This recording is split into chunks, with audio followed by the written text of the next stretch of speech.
You're listening to PetLifeRadio.com. Is your pet stressed out? Does your pet need annual vaccines? Which pet is best for a child? Would you know if your dog was in pain?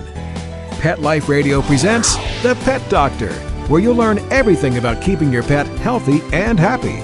From pet care, pet meds and grooming, to pet food, pet insurance, and dental care, this is the place to find out everything there is to know about pet wellness. Whether you have a dog, cat, reptile, or rabbit, you'll find answers for your pets straight from the vets, because it's your pet. Health matters. Please welcome your Pet Doctor host, veterinary media consultant and veterinarian, Dr. Bernadine Cruz. Most 10-year-olds are busy playing with their My Little Pet Shops toys. Miss Courtney Oliver, however, is doing what many adults only dream of. She has earned her certificate as a veterinary assistant. While summer vacation for most grade schoolers is a trip to the shore or a week at camp, Courtney spent a week in Grenada at St. George's University of Veterinary Medicine. Who is this remarkable young lady, and what are her plans for life? Let her story inspire and motivate you. We'll be right back with this fascinating young woman. Please have a seat in the waiting room. The doctor will be with you shortly, right after these messages.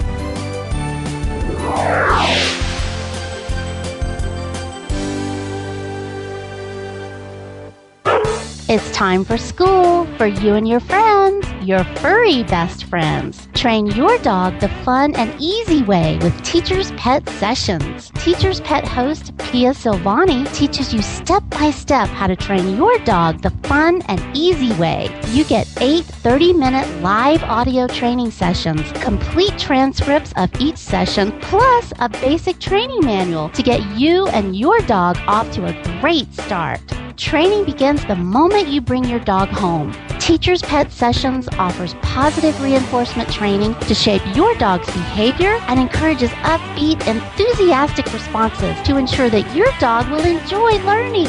Teacher's Pet Sessions dog training is fun at both ends of the leash. So listen, learn, and laugh with your dog with Teacher's Pet Sessions. Get your copy of Teacher's Pet Sessions Volume 1 today. To order, go to teacherspetsessions.com. Hi, this is Pia Silvani, your host. Bring your dog, tug toy, and treats, and get ready to have some fun. teacherspetsessions.com. Coast to coast and around the world, it's Oh Behave with Arden Moore. Find out why cats and dogs do the things they do, and get the latest buzz from wagging tongues and tails in Rin Tin Tinseltown. From famous pet experts and best-selling authors to television and movie stars, you'll get great tail-wagging pet tips and have a fur-flying fun time. Oh Behave with America's pet edutainer, Arden Moore. Every week on demand. This is the place for a special paparazzi treat. Only on PetLifeRadio.com. Let's talk pets on PetLifeRadio.com. Welcome back to the Pet Doctor on Pet Life Radio with Dr. Bernadine Cruz. The doctor is in, and we'll see you now. Courtney, thanks so much for being with us today. I know you have a full schedule. Well, thank you. Okay, so you were 10 years of age when you earned a veterinary certificate. Are you the youngest person to have ever done that? Well, I'm not quite sure, but, most young people, don't know what they're going to do in life. I just thought, might as well got started early. That's a great idea, because I hate to tell you, Courtney, there's a lot of adults out there who still don't know what they want to do in life. So how old are you now? Oh, I'm 11. You're 11 years old now. Okay. Tell me a little bit about your family. Well, my family is mostly comprised of animals, but I live with my mom and dad, of course, Justin and Candy, and then my little brother Alex, and we have 5 dogs and 1 hamster.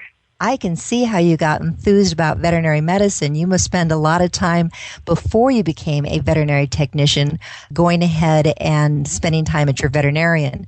Now, after you got your certificate as a veterinary assistant, what did that allow you to actually do?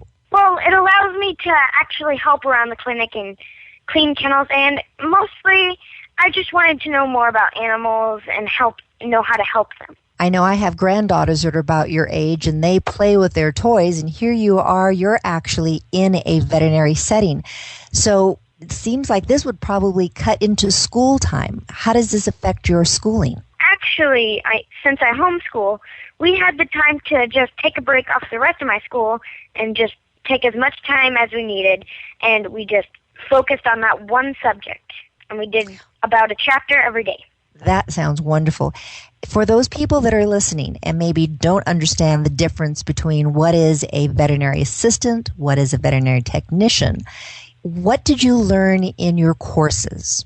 Well, I learned mostly how to take care of emergencies, like, first aid. That's very important. What did you learn with regard to emergencies and first aid? Well, of course, you need to mobilize them just to make sure, that they're not stressed out in any way. And the person that you're talking to, the owner, you want to make sure that they're nice and calm. So, because when their animal is nice and calm, they're nice and calm. No, wait. When they're nice and calm, their animal is nice and calm. I think it goes both ways. You're right. I think one of the most important things that I ever learned in veterinary medicine, it was my first day in veterinary school when all of us were so excited. We had made it into veterinary school, and then the dean of the school came in and said, okay, if you got into veterinary medicine because you don't like people, but you like medicine, good idea to get up and leave now because you have to communicate at all times with the owner. So you're learning to communicate with the owner. That is great. What else did you learn? Well, I learned some medical terminology and anatomy. Those are my two favorite subjects. My mom and I would always come up with funny words in medical terminology so we could remember them. There are some bizarre words out there, and you kind of wonder, why don't they just say normal things like a word I'll use a lot here in Southern California when pets have itchy skin and are chewing their fur out is, oh, yes, your pet has alopecia. And why don't we just say, the fur fell out? So what are some of the fun terms that you learned? Some of the fun terms that I've learned is, glossia was one of the hardest ones to learn because at first we were like, glossia? How does that relate with tongue at all? Okay, that's a good one. And what other words did you come up with that were just kind of off the wall and bizarre? You could use in a crossword puzzle, I'm sure. Oh, we did macroglossia, which was big tongue. Okay. We made that one up. Well, there are some people with big tongues. Makes me think of Mick Jagger and some of his things that he does. The singer. So yeah. Are you working right now at a veterinary practice? Well, no. I'm actually, you have to be 12 to volunteer, but my mom sits there and watches me because I'm not quite at legal age yet. I'm 11, but I'm creeping up on 12, so I'm really excited to get volunteering. So what I've done, I've just been watching and kind of learning, so when I come in to volunteer, I know what I'm doing. So you probably haven't fainted by watching surgery then? Oh, no, not at all. The first surgery I watched was on my dog, Ivy. She had to have a C-section, and I've been begging them for years and years and years, ever since I was 8. Oh, please, can I come in? Can I volunteer? Please, please, please, please. So finally, they said, okay, we'll let her watch the surgery, and she'll probably not want to do this anymore. So I watched it, and that just added fuel to the fire. I wanted to know more and do more instead of being frightened by the blood. I was looking at your website, and I saw a picture of you with a basket full of little puppies. Is that the C-section that you watched? Well, I've done various C-sections. Well, I've watched various C-sections, and I've been able to rub puppies and, rub them, suck them out, and, get them breathing and stimulating them and clamping cords. So, I only I only watch C-sections that the owners say I can watch. Like some of my mom's breeder friends, they invite me, say, oh, my girl's going to have a C-section, Courtney, you want to come in? So I'll go, sure. That's great. With a C-section, there are certain dogs that just have difficulty giving birth, and then there are some pups that they just, want to have, make sure there are no difficulties, like the smaller breeds and the little pugs and Boston Terriers and such. And the more hands in there that can help out, that know what they're doing, that can be very, very helpful. As you're talking about sucking out, that's because when they're born, just as with a human baby, they have fluid in their lungs and they need to aspirate that fluid out. So you've gotten to do some really fantastic things. What is one of maybe the most interesting surgeries or most interesting procedure that you've ever had a chance to watch? Oh, well, I must say, I watched an endoscopy on my vet's dog, Rosie. She is always swallowing things, but this time was a little funny. She had swallowed a hat. Huh. And she swallowed a hat? Yes, she swallowed a hat. So we had to go in and pull out the big hard rim of the hat and then all the scraps. It's amazing sometimes what dogs will eat. So is Rosie okay after the procedure? Oh, yes, she was just fine. She recovered just great. We did some endoscopies earlier because she swallows pretty much everything in sight. There are definitely some dogs that you just think they should wear one of those little safety muzzles, not so they're not going to hurt anyone and bite them, but just so they can't eat anything. They actually have a competition every year, Courtney. You may be aware of this amongst veterinarians in the United States, most of the ones that are taking care of cats and dogs, to send in x-rays of the craziest things that a pet has ever eaten. And one that I'll always remember was a Labrador puppy who ate not one, not two, not three, but 14 golf balls. It's like, why would they ever eat 14? But they were able to get them out, and the dog was okay. Yeah, there was an x-ray of a cat that had swallowed a dime. So that was pretty cool. Mm-hmm. Yep, things like that. Even pennies can be very dangerous because of what they're composed of. And I had a person the other day came in, they had swallowed a diamond ring. So we had to get that one back out again. Yes. So what are some of your favorite things to do when you get to go to the clinic? Because I'm sure scooping poop is not the most fun. Well, pretty much anything I can do to help animals or help around the clinic. Like, I could go from scooping poop to cleaning kennels to taking out the dogs out to walk potty or watching surgeries. But my favorite thing to do is watch puppies being C-sectioned. That is amazing. All of a sudden, there's just this round, bulgy tummy, and now you have a live little creature in your hands. So that's great. Maybe you're going to grow up and become a theriogenologist, and that is somebody who specializes in reproductive medicine. You never know. You could do that. Yeah. Well, you've done some great things, because I know you said that you've been at the veterinary practice, and I made mention at the start of the show that you also had an opportunity to go down to Grenada. What was that all about? Well, what I was doing in there, I was doing the Med Vet program at the college, St. George's University. It was really fun, and some of the fun things I got to do there were suture clinic and medicinal herbs. That one was fun. I got to try some of the sugar cane and soursop and some of the local fruits that they have there. And I also got to stick my hand up a cow's rectum, so that was really fun. I did 2 cows, and both of them were pregnant. Now, I've met you, and your arm's not really long, so you must have really stretched to get inside of that cow. I was up to my shoulder. And I'm sure there's several people who are listening to this right now going, she is a very strange child that she thinks sticking your arm in a cow is a lot of fun. How did it feel? It is very, very hard to do. You have to wait for the peristalsis, and then when you pull your hand out, it's very, very tiring. So for those people that don't know, what is peristalsis? Peristalsis is the tightening of the muscles in the stomach. Like when you digest, how it makes that ripple that makes it go down into your stomach. Well, this time, this ripple helps excrete the waste. Yeah, so you have to wait for the muscle tension to stop, and then you can move your hand in farther. I actually had an opportunity to do that because I take care of basically cats and dogs. But when I was in veterinary school, a little bit older than you, I had to palpate some cows and horses. And my arm is longer than yours, and it was definitely tight, it was hot, and it felt weird, and it didn't have the best smell in the world, but I mean, it's not all that bad. Yeah.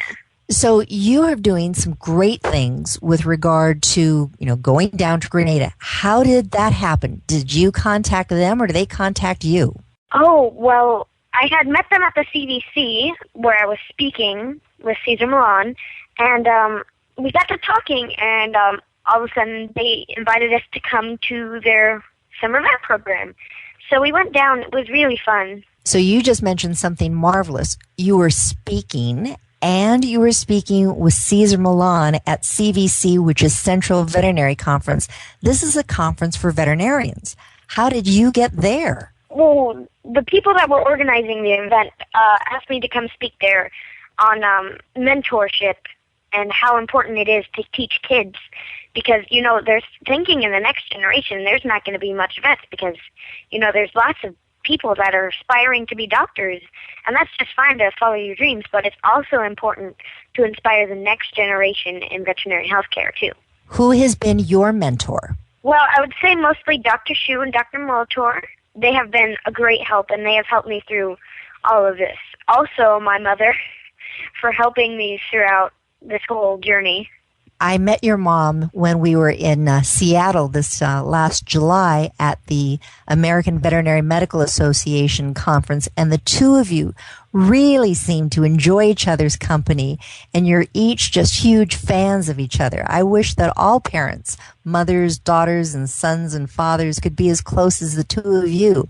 Was it your mom's idea for you to get involved in veterinary medicine and become a assistant, or was this all your idea? Well, she knew that I loved animals and I wanted to know how to help.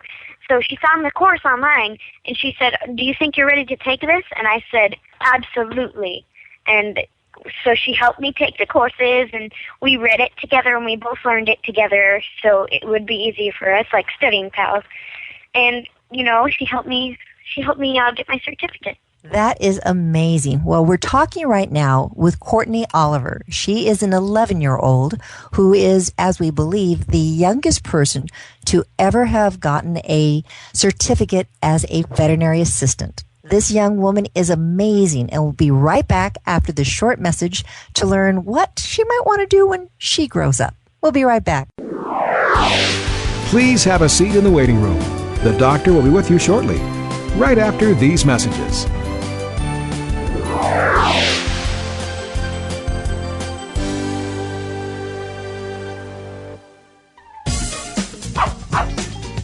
Give your dog some thought with Dog Thoughts. It's the iPhone application that everyone's talking about. Hey, what do you think of this? A man in Davis, California says he's invented an application for the iPhone that claims it can read your dog's mind. Huh? No, it's true. I read about it on my cat's Twitter page. That's why. Jay Leno talked about it, CBS reported on it, and now you can see what all the buzz is about. Created just for dog lovers, Dog Thoughts makes taking photos of your furry best friend more fun. Shake your dog and read his mind. On your iPhone, of course. Take a pic of your pup, shake your phone, and watch as his thoughts appear on the screen. Does he have a bone to pick with you, or is he having a tail-wagging day? Get your Dog Thoughts iPhone app today. Just 99 cents. Go to PetLifeRadioPromotions.com. That's PetLifeRadioPromotions.com.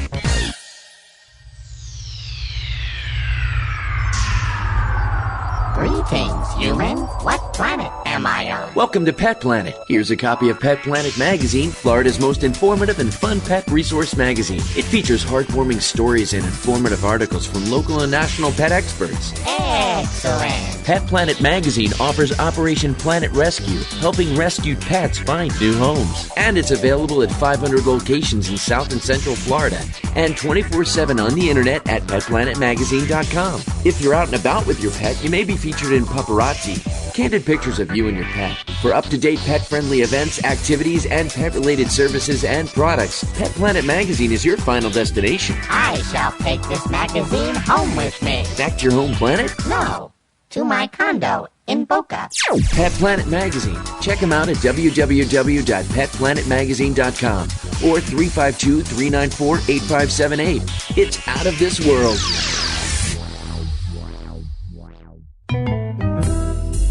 Want to know what cats like to eat for breakfast? Mice Krispies, of course. Learn everything there is to know about cats on Catitude with your host, Tom Dock. Each week, we'll spotlight a cool cat breed, give up-to-date advice on cat health, and check out spiffy new cat products. So curl up on the couch every week for a perfectly enjoyable time on Catitude, every week on demand, only on PetLifeRadio.com.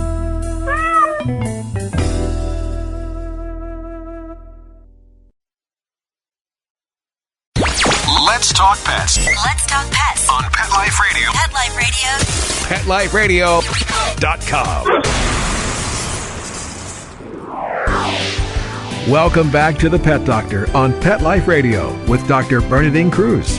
The doctor is in, and we'll see you now. Courtney, thank you for being with us. I'm really enjoying this conversation, and I'm hoping that there's parents out there listening to this going, wait a minute, I need to get my child to listen to this young girl and see all the things. Just because you're young doesn't mean that you can't start reaching for your dreams right now. You don't have to wait until you're in high school, you're in college.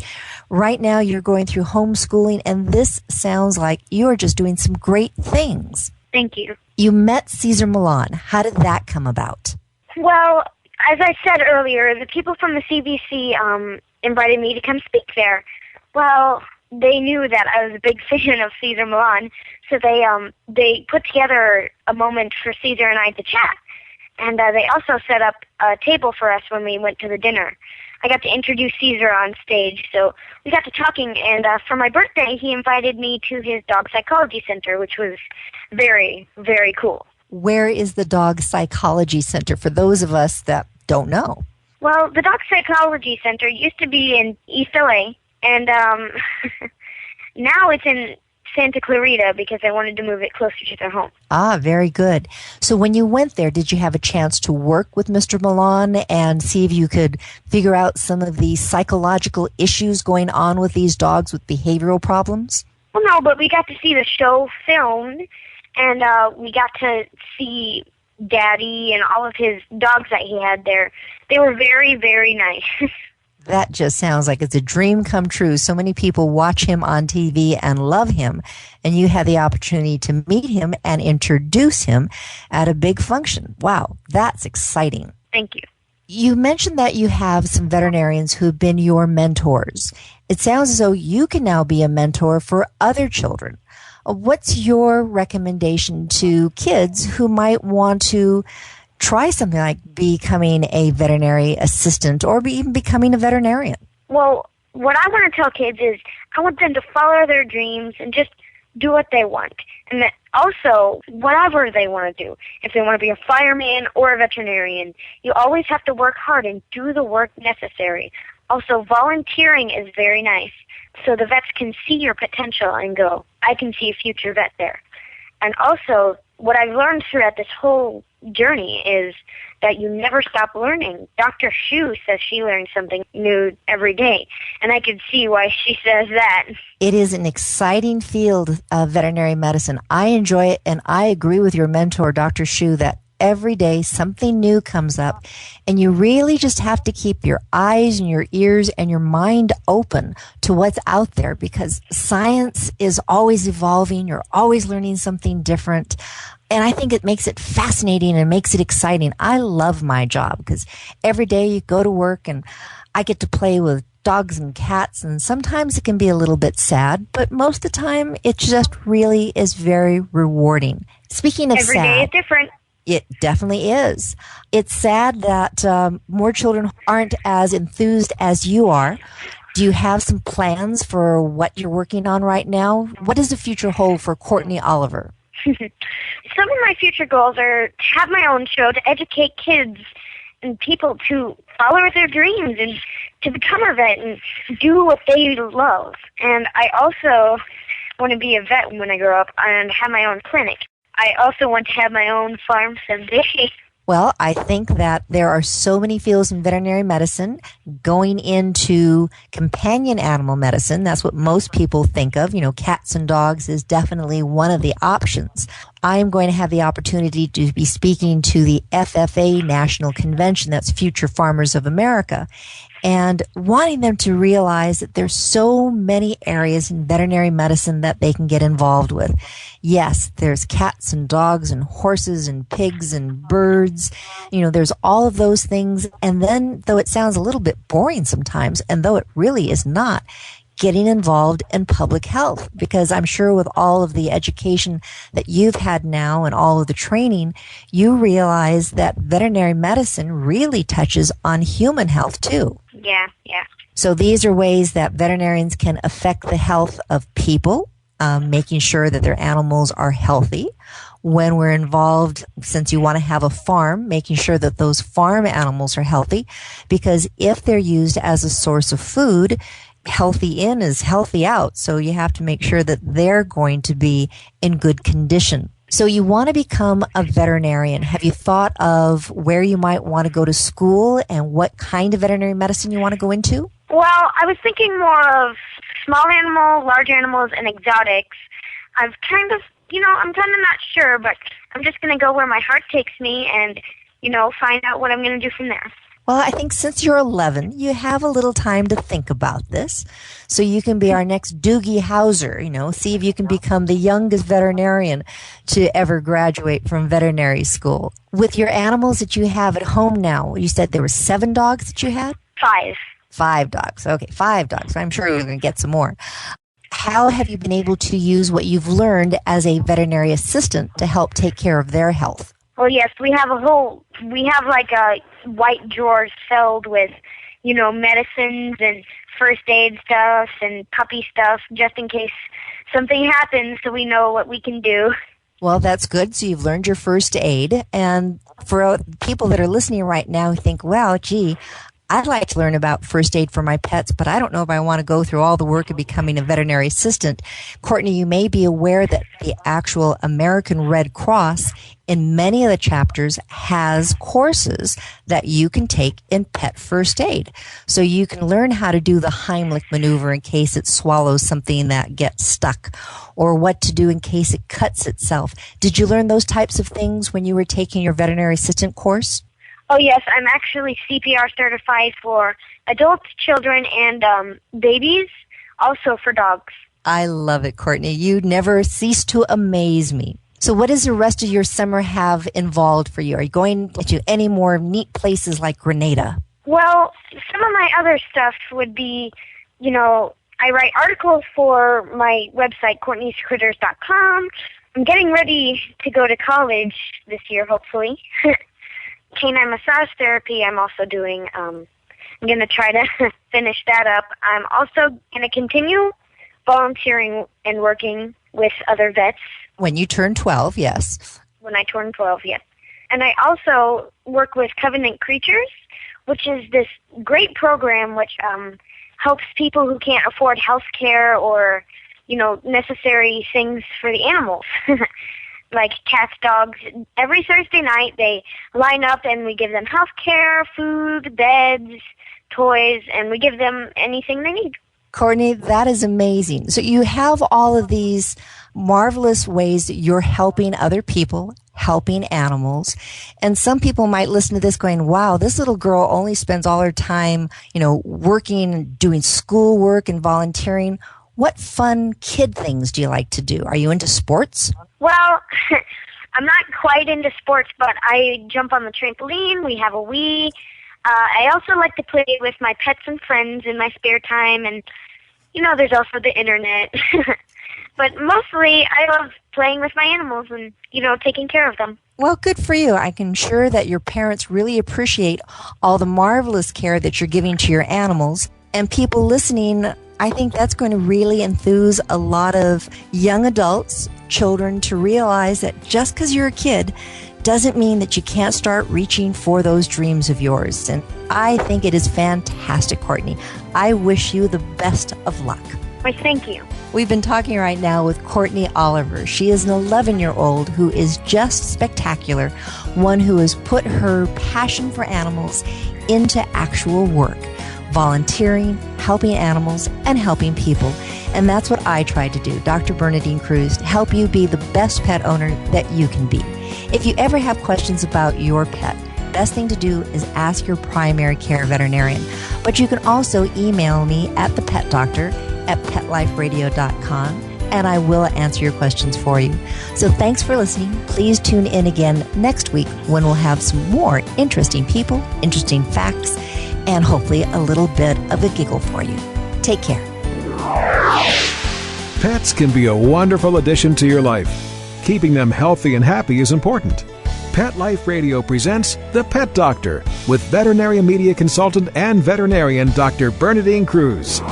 Whether you have a dog, cat, reptile, or rabbit, you'll find answers for your pets straight from the vets. The Pet Doctor, on demand every week, only on PetLifeRadio.com.